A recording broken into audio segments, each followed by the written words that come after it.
नमस्कार दोस्तों, मैं हूं शिवकांत गौतम। स्वागत करता हूं आप सभी का शुद्ध मनोरंजन में। सुशांत सिंह राजपूत, उनकी डेथ हो चुकी है, वो अब हमारे बीच में नहीं है और उनके कैरेक्टर को भी मारा जा रहा है। ये इल्जाम उनके पिता ने लगाया था और आज उन्होंने एक ओपन लेटर लिखकर मुंबई पुलिस, महाराष्ट्र सरकार और उनके काम के रवैये पर बहुत करारा प्रहार किया है।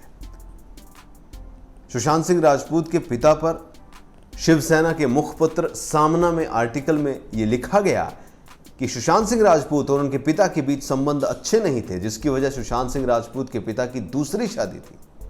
संजय राउत एक बहुत बड़े नेता हैं, शिवसेना के भी और देश की राजनीति के भी, लेकिन जिस तरीके से उनका यह बयान आया बिना तथ्यों को जाने, बिना सच को जाने, ये वाकई में ही बहुत ही निंदनीय था। और जब ये बात सामने आ गई कि सुशांत सिंह राजपूत के पिता ने दूसरी शादी की ही नहीं थी, उसके बावजूद भी संजय राउत इस बात पर माफी मांगने को तैयार नहीं है। जी हां, दरअसल सुशांत सिंह राजपूत के पिता नहीं बल्कि उनके परिवार में किसी और सदस्य ने 2 शादियां की थी, ये बात उन्होंने कही थी। लेकिन सुशांत सिंह राजपूत के पिता ने कभी दूसरी शादी नहीं की और ना ही सुशांत और सुशांत के पिता के बीच में कभी संबंध खराब थे।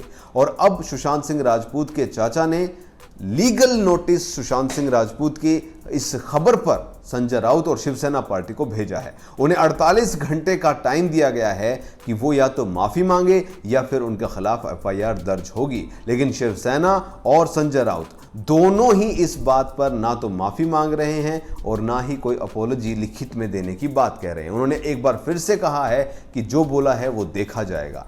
मुखपत्र सामना में अंकिता लोखंडे के पर्सनल रिलेशन जो था उस पर सवाल उठाए गए। मुखपत्र सामना में डीजीपी गुप्तेश्वर पांडे पर सवाल उठाए गए। जो गुप्तेश्वर पांडे हैं उन्होंने साफ साफ उन पर कहा गया कि वो भाजपा के एजेंट है। इसके साथ साथ सुशांत सिंह राजपूत के कैरेक्टर पर भी आवाज उठाई गई और कहा गया कि वो डिप्रेशन में थे, क्यों थे, ये भी सारी बातें हैं। उनको ये कहा कि बिहार ने उन्हें क्या दिया, मुंबई ने सब कुछ दिया। और सुशांत सिंह राजपूत के पिता पर की गई टिप्पणी कि उन्होंने 2 शादियां की थी, जिसके चलते सुशांत सिंह राजपूत और उनके पिता के बीच में संबंध ठीक नहीं थे, वाकई में एक गिरा हुआ बयान था। और उस पर माफी ना मांगकर उससे भी आगे की हदें जो है वो शिवसेना और संजय राउत पार कर रहे हैं, ऐसा अब कहा जाने लगा है।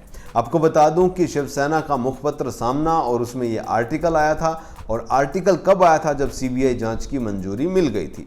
समझ में यह नहीं आ रहा है कि आखिर वो कौन सी बड़ी वजह है जो महाराष्ट्र सरकार सीबीआई जांच के इतना अगेंस्ट खड़ी हो गई है।